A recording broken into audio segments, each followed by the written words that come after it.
Hello, everyone. I'm Chester44, also known as Fly, and welcome to this Let's Play of Wrath of the Righteous. Last episode, the town of Gundrun was under siege. We managed to break it and destroy the forces attacking it, but now we need to go and rescue Karenai. Let's get to the shrine immediately. We need to save her. Oh, I can take those. Alright, let's keep moving. Right, those are still dead.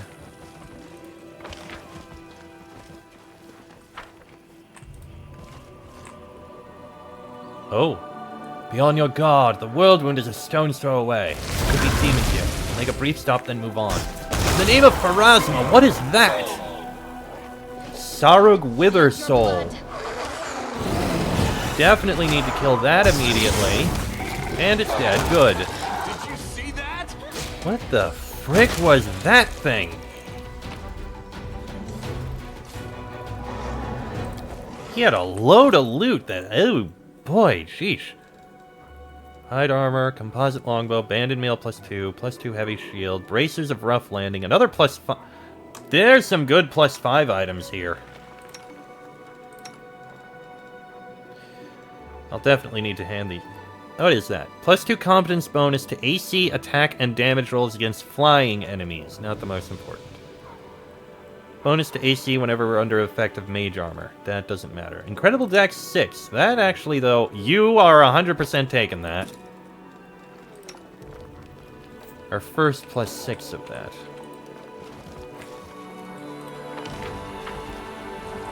Let's see if any of these others are here. The Spirit Catchers, maybe? Nope, nothing there. Interesting that they're still out here.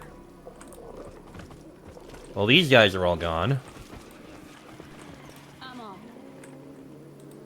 Seriously, what the hell was that thing?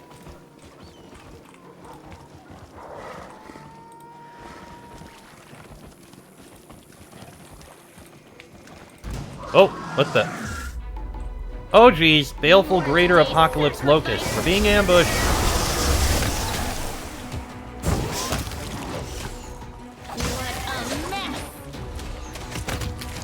Okay. I admit, nice ambush.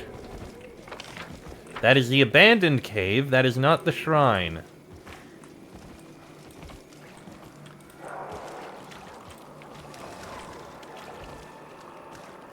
You think yourself a hero? You're nothing but a pawn of fate.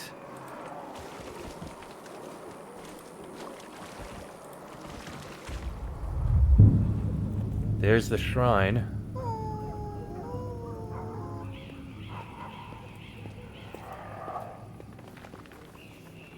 Who is that?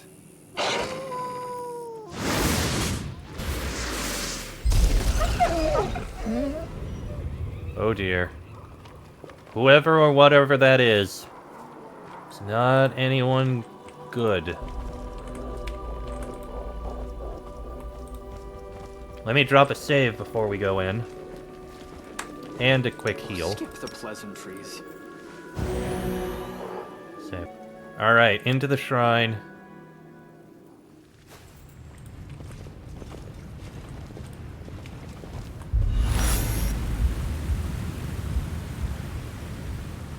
Oh dear.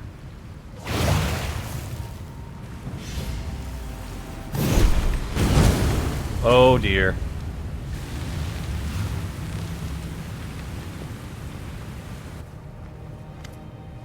Karenai! The wolf lies powerless at the feet of the beast, as if her back broke along with the sapling. I did not have to wait long. So brave, so predictable. All I had to do was set out the bait, and you swooped in to grab it. Who are you? And what do you want from me, you monster? You remember nothing, then. All the better. You were a fool your entire life, so you deserve to die ignorant. The wolf uses the last of her strength to lift her head and stare intently at Olbrig. Her eyes once again light up with the amber fire of memories. The same vision appears before the commander again in the amber fire of the wolf's gaze. The unholy shrine, the blood-stained altar, Ulbrich and his brother who is gripping the knife. This time something looks different. She realizes that this scene only shows part of the truth, and that the true meaning of what is happening remains hidden. But it is about to become clear. Who is Ulbrich fighting with? It is strange that the man with the knife seemed to resemble Ulbrich at first. He looks nothing like him. He is young, with dark hair, and is leanly built. He is not Ulbrich's brother, only a clanmate reduced to bowing and scraping before demons.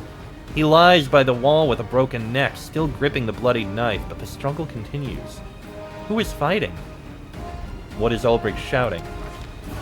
A furious roar shakes the stone ceiling. What is the meaning of this, brother? How dare you raise a hand against my chosen? It is not Ulbrich speaking. He cannot speak, lying as he is on the floor in a pool of blood. So who said it, and to whom is the killer replying? His words drip with hatred. How else was I meant to lure you here, brother? What is really happening? Ulbrich and his cultist killer lie on the floor of the unholy shrine, but the real battle has only just begun, not between people, but gods. Arvar, Ulbrich's heavenly protector, is locked in a battle to the death with his own brother, a divine griffin marked with the seal of demonic corruption. The divine creatures clash in combat. Talons strike sparks against the stones. Mighty beaks become drenched in blood, but they are not evenly matched. Arvar cannot devote his full strength to the fight, for he has someone to protect. His chosen one lies bleeding on the floor. So Arvar makes his choice. Picking up Ulbrich, Arvar retreats and flees the battlefield, the laughter of his traitorous brother following in his wake. I am Ulbrich Olesk. And I am Arvar, the Heavenly Griffin. Ulbrich Arvar slowly directs his gaze toward the demon. And you are my brother, a traitor and a murderer. So you have remembered at last. Bah, it won't help you. I have always been stronger. I defeated you then, and I will finish you now. Stronger? Don't count on it, you are just more underhanded. It's the same thing! You are Ulbrich, but you are also Arvar. What does that mean? Imagine a god stripped of his believers and a mortally wounded man. Together both were doomed, but when we joined, I got a new chance at life. Gods are feeble. They depend on mortals' prayers and are forced to serve those insignificant gnats. I am glad Lord Descari showed me another way. You sold our people to that overgrown grasshopper! So I did. I sold the mortal cattle and you, my dim-witted little brother. And you know what? It was worth it. How can the brother of a deity be a demon? It took time to become one. I had to work hard for Lord Descari to grant me this boon. Tricking the Oles into butchering one another was quite a challenge. Oh, how the great lord laughed when they killed themselves without us having to lift a finger. Your brothers, is there no way for you to make peace? None whatsoever. Make peace with a traitor? Fat chance. At least this we agree on, brother. Enough talk. Die. You will pay for everything. For Sarkoris. For the Olesks. Stupid, stupid Arvar. You blundered into my trap then, and I plucked half of your feathers. You fell for the same trick now. Why do you hope the outcome will be different this time? Because this time I am not alone. Come on, War Chief. Let's finish him off.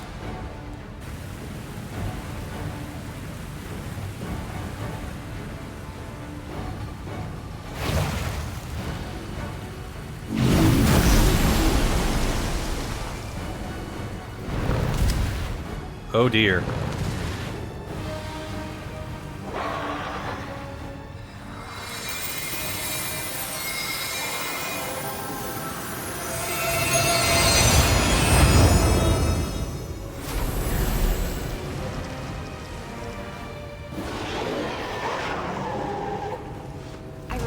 What are these?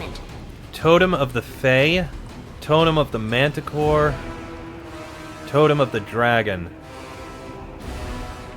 And Totem of the Demon. Let me see here. Fey Power. Immune to mind-affecting effects, always under the effect of Death Ward and Displacement spells and a spell turning. Immune to Acid, Cold, and Sound, a +8 bonus on all saving throws against spells and spell-like abilities, always under the effect of Mind Blank. Immune to Electricity and Fire, always under the effect of Legendary Proportions and Freedom of Movement and Spell Resistance. And immune to crits and precision damage, rolls every saving throw twice, always choosing the best result, and always haste and true seeing. Right. We need to destroy these things as fast as we can. Oh! Fey Totem Spirit. Okay, that's dealt with. He's got a low touch attack.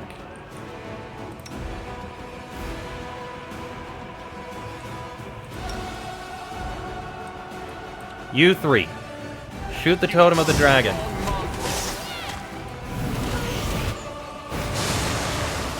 This condition is irrational.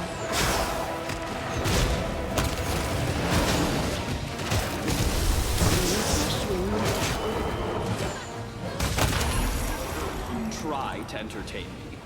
I think we got it. Smile. Somehow we got him. Not ending just yet. Right. Go ahead and give us a big group heal. Thank you. But he's dealt with. Quite a bit of loot there.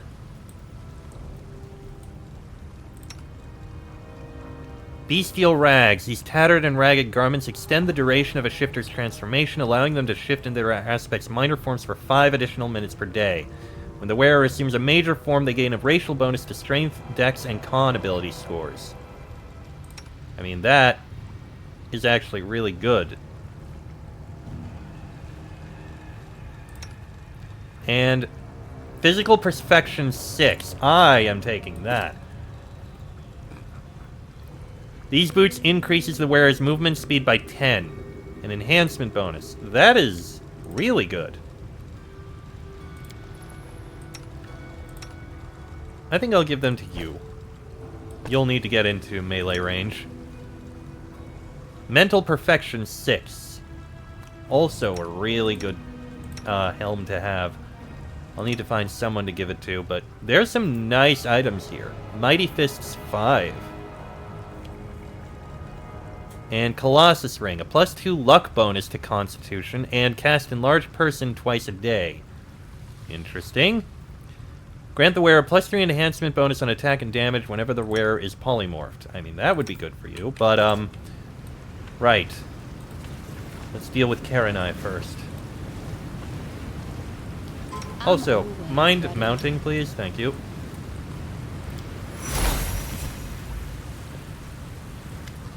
Karenai stands sorrowfully over the charred stump of the tree that once gave her strength. It looks as though she does not have long left to live. She has become almost transparent. This is it. Every river finds its sea eventually, and every story finds its end. I'm glad I lasted long enough to see you, Ulbrich. Arvar. Now don't give up on yourself so easily. As long as you're alive, there's hope. Between you, me, and the War Chief, surely we can find a way. You're right. I do have time. It's a mere moment for me, but long enough for you. Let us not pass that time in mournful silence, my friend. So you're a deity, Ulbrich. Looks like I am.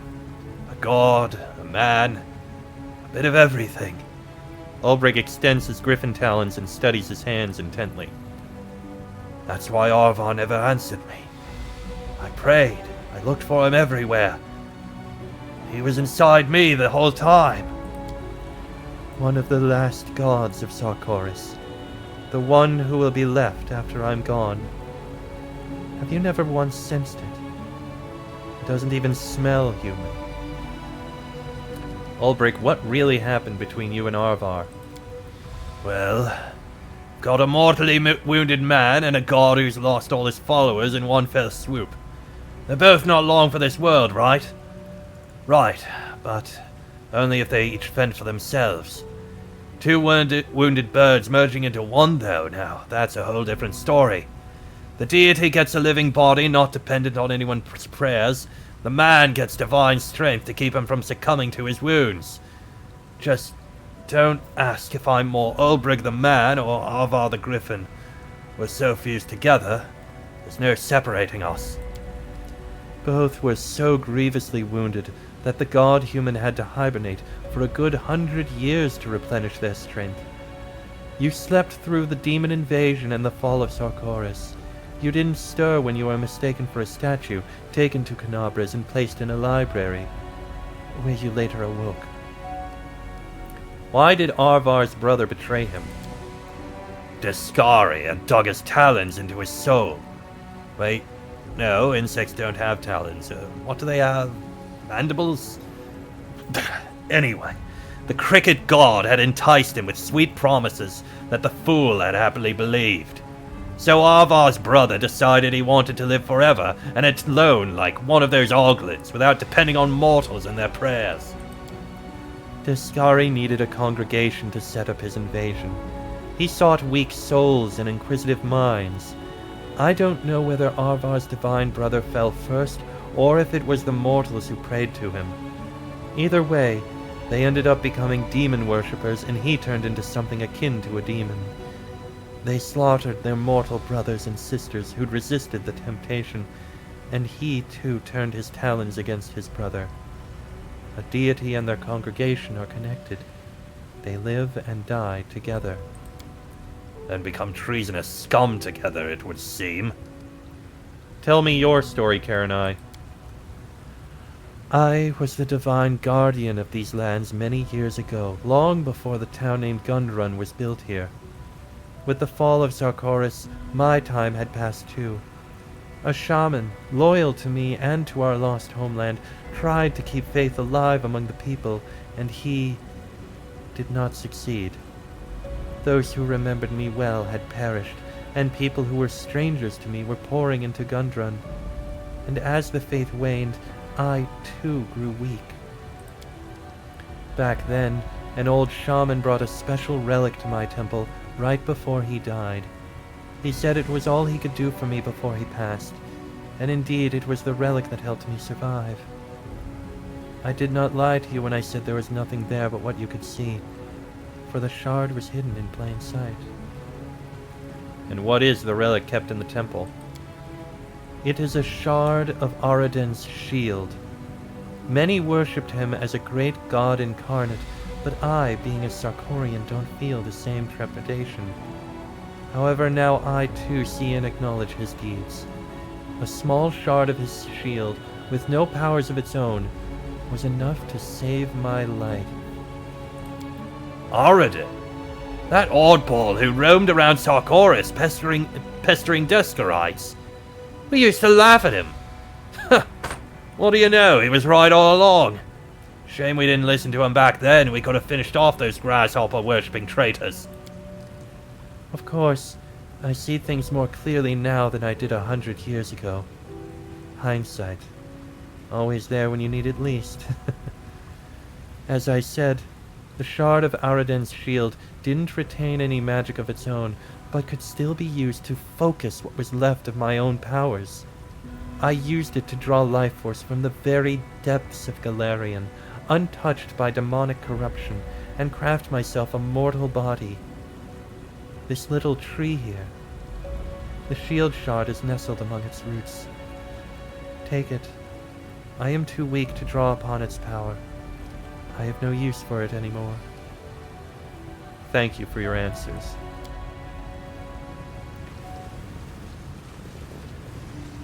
A thousand apologies for interrupting your domestic dispute, but there are matters to be resolved.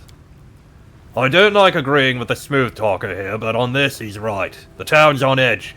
People are restless. Everyone's worried for Gundrun's future. Ysena stares at the wolf and merely nods her agreement to Sigvorn, unable to take her eyes off her deity. What's going on in the town? The demons gave us a hard time. Just as we thought we weren't going to last them against them, not even with the help of the Ustalavic bandits, the enemy suddenly seemed to receive some kind of signal. One after another, they fled and were gone. Now the town is licking its wounds and wondering what's in store for it next. Whatever it is, it's clear that to everyone and their dog that things are going to change. What are the matters that need resolving? Karenai. Can't you see she's dying? She can be saved yet, I'm certain of that. I just don't know how. The town is overrun by Ustalavic troublemakers. This isn't right. The townspeople are frantic with worry. They're even throwing around words like occupation. With all due respect, I don't give a damn about this stinking little town and its dying fleabag of a goddess. I'm here for the relic. I'm not going to lie. If it weren't for you, Commander, I'd have easily taken it by force. But you're a formidable opponent, so I merely humbly ask you to give the thing to me. My gratitude would be boundless. Let's address the issues in order. So what are you going to do with Araden's relic? It may look like a useless thingamabob, but I don't think it would be right to give it to the slick Ustalav. That one has up to no good written all over his nasty face. I don't care what you do with the relic. This object has saved my life once, but that isn't going to work a second time. I'm too weak to repeat it. This object is alien to Sarkoris and to my temple, so you mortals can decide whom it will serve better. We can keep it in the temple, give it to Urizen, or I can take it.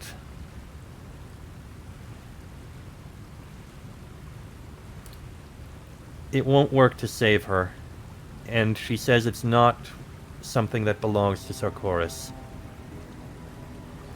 And Urizen, something really does seem off about him. He was been on this the whole time just to get that. I'm going to take the relic and keep it. Are you joking? Tell me you're joking. What would you want with a dusty old relic of a long-dead god? Wait. You know something, don't you? Fine, Commander, have it your way. At least now I know exactly where it is and who's got it. Sooner or later, it will be mine. Are you done with the petty nonsense? Good. Now how do we help Karenai? I have a funny little idea. It won't be easy, but it is a chance to save her. Wait. The Senna grows pale as she shifts her gaze back and forth between Ulbrich and Karenai. I know a way to save you, my lady. Please. Please let me do it. Senna, what do you want to do? My goddess. If you can be saved by inhabiting the body of a mortal the way Arvar did with Ulbrich, take mine. My child. That is too great a sacrifice. How could I take your life? I know I have served you poorly, but I didn't know how to pray properly. I performed rites in all the wrong ways, and I even corrupted your name. But my loyalty to you and to Sarkoris was genuine. If my life can help preserve yours, then take it. I beseech you.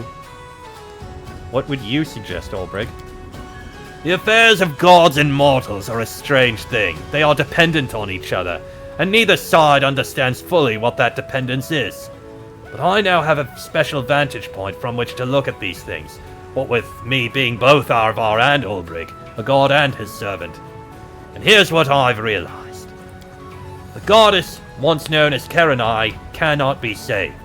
You said it yourself. Your traditions have been lost to time, and your congregation has died out. Don't interrupt me! Ulbrich flashes an angry glance at Senna, who is about to object. So as I was saying, without faith, Karenai is doomed. But the townsfolk do have faith. They swear oaths in Serena's name. She's not you. But perhaps you can become her. You're proposing that I die, and be reborn as the fantasy the townsfolk swear by, that I answer to the odious name Serena, that I answer garbled prayers, accept silly offerings, and consecrate their ridiculous festivities with my presence. That is simply insulting. Perhaps it is, but the townsfolk will have a goddess, and the goddess will have a congregation. This tiny shard of Sarkoris will survive. They say humility is a virtue. Perhaps that applies to gods as well as mortals. Accept the humiliation, and you'll give Gondron a future. What do you think, Karenai? What can I say? Thank you for your willingness to help me. No living creature wishes to die. I so want to live, but I fear that I cannot be saved. I used to be a source of miracles for this land, but now that my powers are waning, will someone work a miracle for me? I do not know, but I do not want any sadness. Even if my life is at its end, I'm glad that I'm going to spend my last minutes surrounded by friends and worthy mortals, rather than alone. So let her die. Let Asenna sacrifice herself to allow Karenai to live, or be reborn as a new goddess. One she currently doesn't think is very good, but it is a tough choice. To be reborn anew, to continue on in someone else, or to pass and let things move on as they need to be. It's a hard choice. I myself can't really say what would be the right choice. And I arguably would say that there isn't really a right choice. At least, not a right choice beyond what you yourself believe to be morally right. I don't know what I would choose as the right choice. Were I to normally give it, I'd let them decide. This isn't my decision. I am not of Sarkoris. I am not a native here. I am not one of them. This is for them to choose, and for them to decide. But they're turning to me. I must make a choice. Karenai, accept Asenna's sacrifice. Don't refuse a loyal follower. Hear, hear.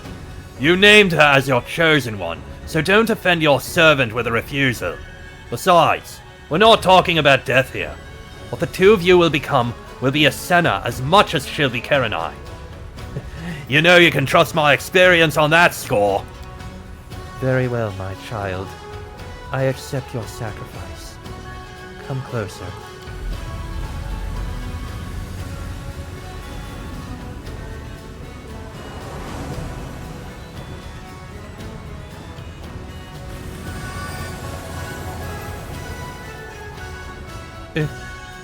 Is this me? The girl looks around with the wolf's amber-colored eyes. I am Asenna and Karenai. Young and old. I must rest. Lean on my arm, Issa. It's been a hard day, but the town has held out, and you have survived. Come, I'll see to it that no one wakes you. The chieftain turns to you, places his hand on his heart, and takes a deep bow. Thank you. Thank you from the bottom of my soul. You have saved Gondron, and will forever remember what you did for us.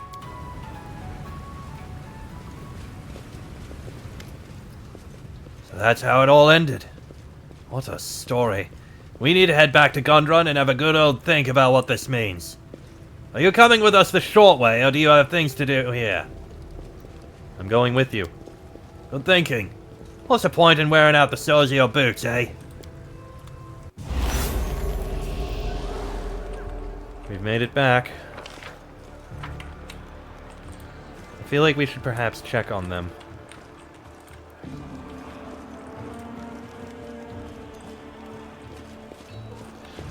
Oh yes, and you have items that you can use, like those bracers. Those are going to help out a lot.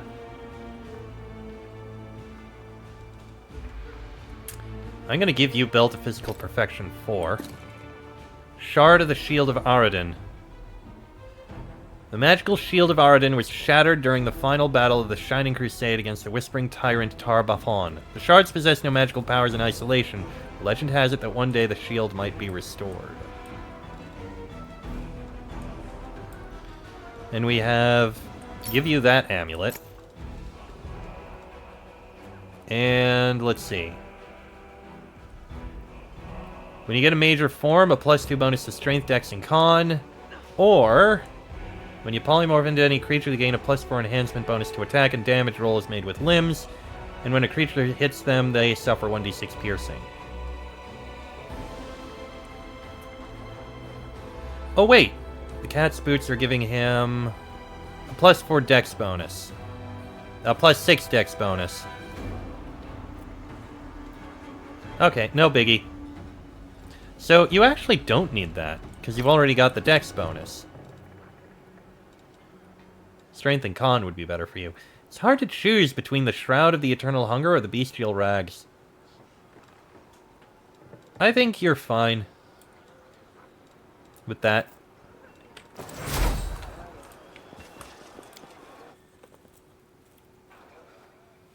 Alright.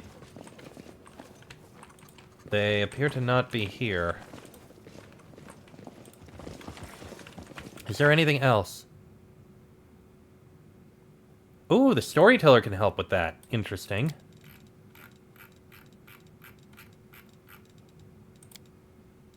Let's see. Gundrun stands and the betrayer's fallen. Okay, we'll need to speak with Ulbrig later. And actually, I think that's about all we have. So, I think we can leave. There's nothing else we really have to do here. Oh, wait, there they are. Without you, this town would be a pile of ashes now. Ulbrig, Commander, as long as Gundrun stands, your names will be remembered here. We won't forget what you did for us. May all the spirits and gods of Sarkoris bless you. And with that, I think I'm going to go ahead and end this episode here. Next episode, we leave and continue on south along the eastern border of the World Wound to take care of a couple other things that need to be taken care of. There are 2 other missions we have over here and a couple things that we can investigate. But that'll be in the next episode. So until then, I am Chestic44, also known as Falai. That is me, Ulbrig, Camellia, Darren, Lan, and Nenio. This has been a Let's Play of Wrath of the Righteous, and I shall see you all next time.